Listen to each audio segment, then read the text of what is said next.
Once she had been a guerrilla fighting military dictatorship, but in 2011, fully backed by outgoing President Lula da Silva, Dilma Roussef became president of Brazil.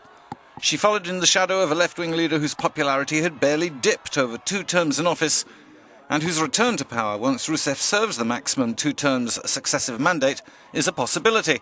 To forestall this, Rousseff's been assiduously working the party, its activists and its supporters.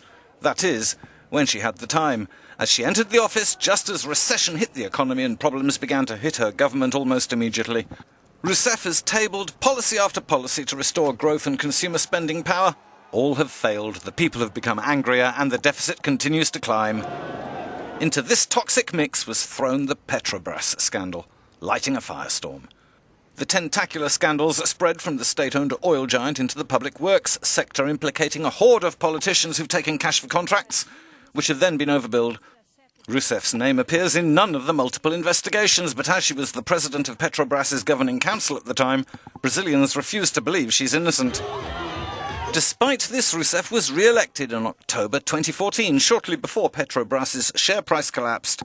Her political enemies, who burn with the desire to end the Brazilian left, were furious, and by the end of 2015 were ready to strike in Parliament, its president approving a destitution procedure.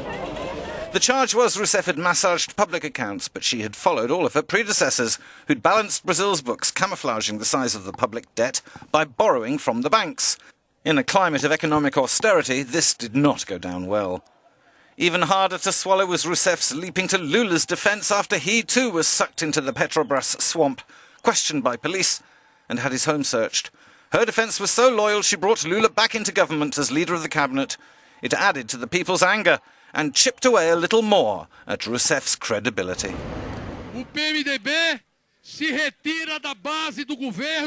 Former allies in Rousseff's coalition, the Brazilian Democratic Movement Party, finally opened the doors to impeachment by quitting the government. The fact that so many of Rousseff's accusers are themselves corrupt and undergoing investigation has not swayed opinion. Rouseff has accused her political enemies of mounting a coup in all but name.